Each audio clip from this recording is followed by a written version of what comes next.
여러분 아시는 것처럼 인류는 역사를 BC와 AD 이렇게 나눕니다. BC는요, Before Christ 이런 뜻입니다. 예수님 전 이런 뜻이고요. AD는 라틴어로 아노 도미니 이런 말인데요. 이것의 뜻은 주님의 해 이런 뜻입니다. 인류의 역사를 예수님의 탄생을 기준으로 나눈다는 것입니다. 그만큼 예수님의 탄생은 역사적으로 인류의 역사 가운데 굉장히 중요한 의미를 가지고 있습니다. 예수님을 믿는 사람도 마찬가지지만 믿지 않는 사람들도 예수님의 탄생을 기준으로 이렇게 역사를 나누게 됩니다. AD 500년경에 이 로마의 수도 원장이었던 디오니시우스 엑시크루스 이런 사람이 처음으로 예수님을 기준으로 해서 이 BC와 AD를 나누게 되었는데요. 이것이 실제적으로 유럽 전역에 사용되는 것은 약 11세기 전에부터 시작되었습니다. 다시 말씀드리면 BC와 AD가 지금 우리에게는 너무나 당연하지만 지금부터 한 1000년 전쯤부터 모든 사람들이 사용하는 그러한 기준이 되었다 이런 말씀입니다. 여러분 그렇다면요, 예수님의 정확한 탄생은 언제일까요? 이 BC와 AD의 기준이 되는 0년 혹은 1년 예수님이 그때 태어나셨느냐? 그렇지는 않습니다. 말씀드린 것처럼 예수님의 정확한 탄생에 대한 시점은 사실은 굉장히 오랜 후에 이제 현재 사회에 들어오게 되면서 그것이 밝혀지게 되는데, 사실 예수님은 BC 4년경에 탄생하셨다 그렇게 알려져 있습니다. 그러면 지금 우리가 지키고 있는 성탄절 이 12월 25일 이날은 예수님이 태어나신 날짜가 맞느냐? 여러분 사실 정확한 날짜는 아무도 모릅니다. 사실은 구체적으로 보면은요, 12월 말에서 1월 초까지 중에 하루가 아닐까 그렇게 여러 가지 역사적 기록을 통해서 이렇게 추측을 해 봅니다. 이 성탄절에 대한 유래가 두 가지 있는데요. 첫째는 주한 200년 경에 이 초대교회 성도들이 예수님의 탄생하는 날짜를 12월 25일 경에 이렇게 지켰다라고 하는 작은 기록들이 지금도 있습니다. 두 번째, 이 성탄절의 유래가 있는데 조금 더 많은 사람들이 따르고 있는 견해인데요.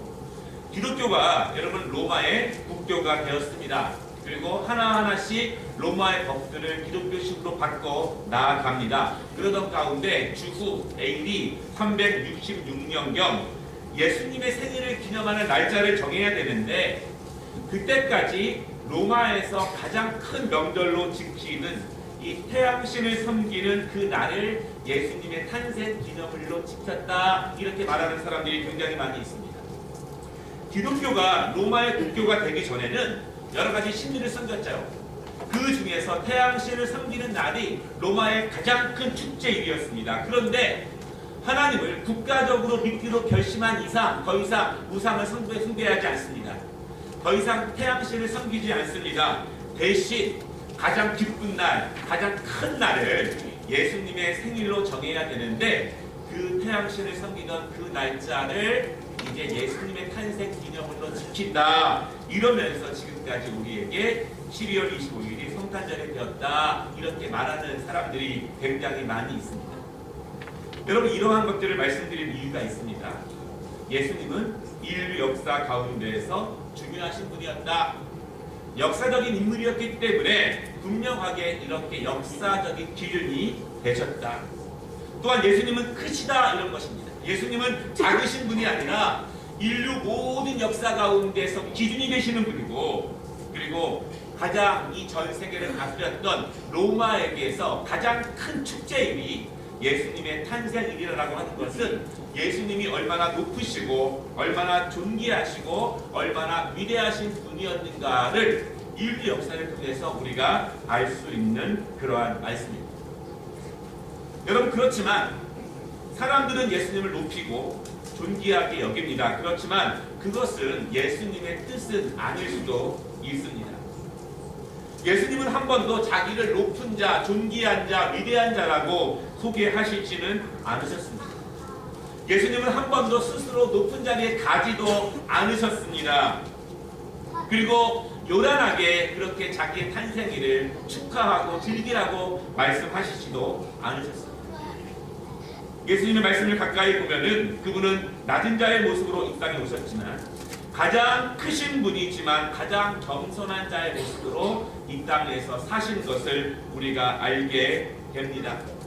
더더욱 오늘 우리가 함께 읽은 말씀을 보면은요, 예수님의 가르침 중에서는 큰 것, 위대한 것, 기쁜 것, 존귀한 것과는 상당히 거리가 먼 예수님의 삶의 모습, 그분의 가르침을 우리가 보게 됩니다.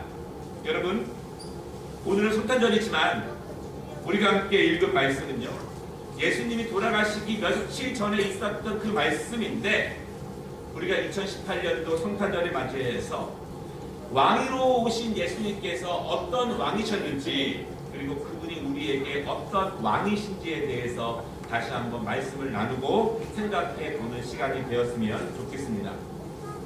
첫째로, 예수님은요, 유대인의 왕이었기 때문에 잡히셨습니다. 우리는 이틀 전 주일 말씀을 통해서 예수님께서 탄생하실 때 동방 박사들은 헤롯의 궁전에 찾아와서 큰 별을 보고 찾아와서 유대인의 왕이 어디 있느냐 이렇게 물었다고 말씀을 드렸습니다. 그래서 대제사장과 서기관들은 구약에 예언된 대로 유대인의 왕이 베들레헴에서 태어납니다, 그렇게 말씀을 했습니다. 그렇게 예수님은 역사에 기록된 대로, 성경에 기록된 대로 유대인의 왕으로 이 땅에 오신 것입니다. 여러분, 그렇지만 예수님 평생에 대제사장과 서기관들, 바리새인들, 종교 지도자들은 예수님을 한 번도 유대인의 왕으로 인정하지는 않았습니다. 하나님의 아들로도 인정하지 않았습니다. 이들뿐만 아니라 당시 유대 이스라엘에 살고 있는 대부분의 사람들은 예수님을 하나님의 아들로 인정하지 않았습니다. 우리는 지금 성경을요, 예수님을 중심으로 해서 성경을 보고 있습니다. 그래서 예수님이 정말 이스라엘에서 존귀하신 분이고 많은 인정과 지지를 받지 않았을까 그렇게 생각해 보지만, 그 당시 예수님은요, 이단 취급을 당했습니다. 그리고 예수님이 하시는 모습을 보면 절대 하나님의 아들이라고 인정할 수 없는 모습, 절대 유대인의 왕일 수 없는 분, 그분이 예수 살아생전에 이스라엘 사람들이 믿고 있던 그 예수님의 모습입니다. 왜 그 사람들은 그렇게 생각했을까요? 왜 성경에 등통한 사람들도, 하나님의 아들을 기다린 사람들도 왜 예수님을 하나님의 아들로, 유대인의 왕으로 인정하지 않았을까요? 여러분, 그것은 예수님께서는 그들이 기다리던 왕의 모습으로 이 땅에 오시지 않았기 때문입니다. 이스라엘 사람들이 기대하던 메시아, 이스라엘 사람들이 기다리던 하나님의 아들, 그 기대하던 모습으로 예수님이 이 땅에 오시지 않았기 때문에 그들은 예수님을 유대인의 왕으로 인정하지 않았다는 것입니다. 여러분, 예수님 당시에 그 이스라엘의 역사적 상황을 보면은요, 당시에 이스라엘 사람들이 나라를 이룬 지 한 600년 정도 지난 시점입니다. 아수르에게 망했습니다. 바벨론에게 망했습니다. 페르시아의 지배를 받았습니다. 지금은 로마의 식민지 아래에 있습니다. 여러분, 그런데 그런 와중에도 그들이 믿고 있는 것이 있습니다. 무엇이냐면, 우리가 지금이라도 회개하면, 다시 말씀으로 바로 서면 하나님께서 우리를 다시 구원해 주실 것이다, 이렇게 믿습니다. 그렇게 믿으면서 신앙생활을 열심히 하고 율법을 지키려고 노력을 많이 했습니다. 여러분, 당시에 이스라엘의 종교 지도자들은요, 이렇게 가르쳤습니다. 여러분, 우리는 모세의 율법을 지키지 않아서 망했습니다. 우리가 다시 바르게 제사를 지내고 바르게 하나님의 법을 지키면 하나님께서 다시 우리를 구원하실 것입니다. 하나님께서 우리를 구원하실 때 다윗 대왕을 통해서 우리 민족을 높이신 것처럼 하나님께서 메시아를 우리에게로 보내시면, 메시아는 위대한 왕이시기 때문에 그 메시아가 오면 우리는 자유를 얻을 것입니다. 메시아가 오시면 우리 민족은 다시 높이 세워질 것입니다. 하나님께서 우리 민족을 축복해 주실 것입니다. 당시의 종교 지도자들은 이렇게 가르치고 이렇게 믿었습니다. 여러분, 그런데 예수님은 그렇게 이 땅에 오시지 않았습니다. 예수님은 궁전에 오신 것이 아니라 마국간에서 태어나셨습니다. 예수님은 왕으로 오신 것이 아니라 나사렛 한 목수의 아들로서 자라셨습니다. 예수님은 위대한 장군도 아니고 이스라엘을 로마로부터 구원하지도 못하시는 분이었습니다. 그래서 그들은 예수님을 메시아로 인정하지 않았습니다. 그리고 하나님의 아들이라고 주장하는 그분을 죽일 수밖에 없는 그 상황으로 그들 스스로 그렇게 몰아가게 되었습니다. 이런 이유 때문에 이스라엘의 종교 지도자들은 예수님을 로마 법정에 세우게 됩니다. 33절에 보니까요, 로마의 총독 빌라도가 예수님께 묻습니다. 내가 유대인의 왕이냐? 34절에 예수님이 답변하십니다. 유대인의 왕이냐고 묻는 질문이 당신의 생각이냐, 아니면 다른 사람들이 나에게 대해서 하는 말이냐? 여러분, 예수님은요, 한 번도 스스로 유대인의 왕이라고 말하지 않으셨습니다. 그러나 어떤 사람들은 그렇게 믿었습니다. 어떤 사람들은 그 이유 때문에 예수님을 비난했습니다. 어떤 사람들은 그 이유 때문에 예수님을 로마 재판정에 고발을 했고 로마 황제에게 대항하는 세력이라고 고발하여서 죽음에 이르게 하셨습니다. 예수님은 이스라엘 사람들이, 이스라엘 종교 지도자들이 기대하던 왕의 모습으로 이 땅에 오신 것이 아니라는 말씀입니다. 그래서 그들은 예수님을 메시아로 영접하지 않았습니다. 그래서 그분은 예수님을 하나님의 아들로 믿지 않았고 더더군다나 구세주로는 믿을 수가 없었습니다.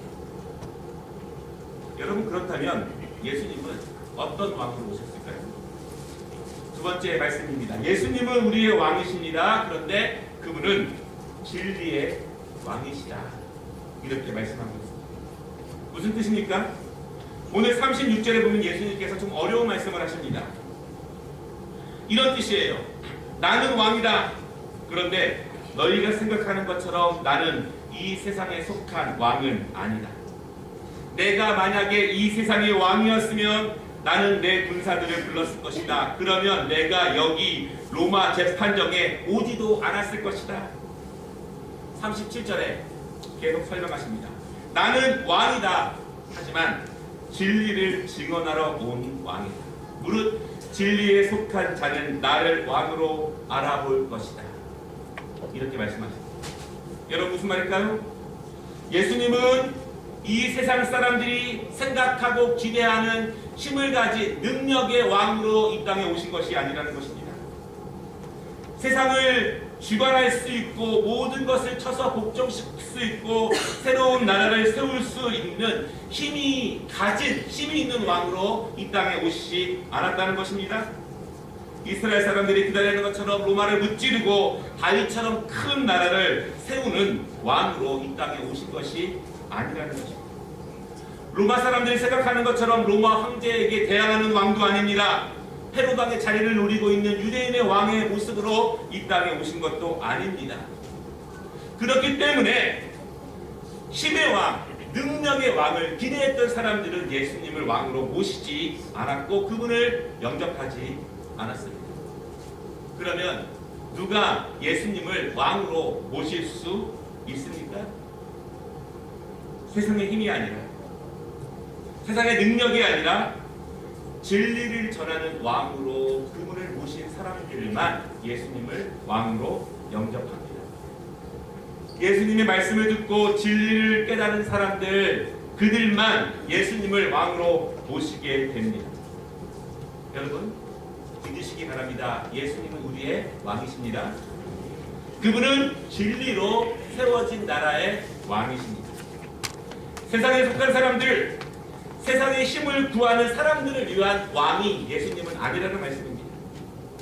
예수님을 왕으로 모시면서 이 세상의 힘을 구한다면, 이 세상의 명예를 구한다면, 이 세상의 물질을 얻는다면 예수님은 그들을 위한 왕이 아니라는 말씀입니다. 여러분, 초대교회의 수많은 선교자들을 보십시오. 그 선교자들은 누구입니까? 그 그들은 힘으로 세워진 나라의 백성들이 아닙니다. 그랬다면 예수님은 그들을 그렇게 죽음으로 내모시지 않았을 것입니다. 그들은 이 땅의 왕을 섬기다가 순교한 사람들이 아닙니다. 그들은 진리의 왕을 영접하고 모시고 진리로 살다가 진리의 나라로 간 사람이 바로 우리의 믿음의 선진들입니다. 그들은 진리의 왕을 모셨기 때문에 진리의 왕이 주시는 영원한 보화를 알았기 때문에 진리의 왕이 통치하실 하나님의 나라를 사모했기 때문에 이 세상의 힘으로 로마에 대항한 것이 아니라 진리로서 그들 앞에 담대히 서서 걸어 나아갔습니다. 여러분, 우리는 예수님을 믿고 무엇을 바라고 있습니까? 내가 예수님을 믿고 예수님께로부터 바라고 있는 것, 그것이 예수님은 나에게 어떤 왕인지를 결정합니다. 나는 예수님이 나에게 세상에 힘을 주는 왕이기를 바라는가? 내 소원을 들어주는 왕이기를 바라는가? 예수님은 그런 왕이 아니시라는 겁니다. 그래서 그런 것을 바라는 사람들은 예수님을 왕으로 영접하지 않고 그분의 길을 따라가지 않습니다. 여러분, 기억하시기를 바랍니다. 세상의 역사를 보시기를 바랍니다. 힘으로 세워진 나라는 더 큰 힘 앞에 무너질 수밖에 없습니다. 힘으로 세워진 나라는 어느 나라도 영원하지 않았습니다. 힘으로 세운 인생은 힘으로 망합니다. 힘을 추구하는 인생은 힘으로 망하게 됩니다. 그러나 진리로 세운 나라는 망하지 않는다는 사실을 믿으시기를 바랍니다. 세상은 힘의 비축으로 움직이지만 천국은, 하나님의 나라는 진리의 법칙으로 움직인다는 사실을 믿으시기를 바랍니다. 세상 사람들은 세상 나라에서 힘을 얻으려고 하지만 진리의 나라는 좁은 길을 가는 것이며 면류관을 얻게 됩니다. 말씀을 마치겠습니다. 진리의 나라와 이 세상 나라, 두 나라는 완전히 다른 나라입니다. 예수님의 나라에서 세상의 힘을 구하지 마시기를 바랍니다. 예수님께 세상의 힘을 구하는 혼동을 일으키면 안 됩니다. 예수님의 나라는 진리의 나라입니다. 그 진리를 깨닫는 사람들을 우리는 거듭난 사람들이다, 이렇게 말합니다. 그 나라에는 힘이 아니라 진리가 있고 사랑이 있고 겸손이 있고 섬김이 있고 헌신이 있는 나라가 바로 예수님께서 왕이신 그 나라입니다. 예수님은 나에게 어떤 왕이실까요? 힘은 망하지만 진리는 영원히 확장됩니다. 여러분이 있었던 힘, 그 많았던 힘, 자부했던 힘, 그 힘 다 어디 있습니까? 영원하지 않습니다. 그러나 진리는 영원합니다. 바라기는 2018년도 이 성탄절을 맞이하면서 우리에게 진리의 왕으로 오신 예수님, 나의 유일한 왕이신 그분을 진리로 받으시는 기쁜 성탄의 은혜가 우리에게 충만하시기를 주님의 이름으로 축원합니다. 기도하겠습니다.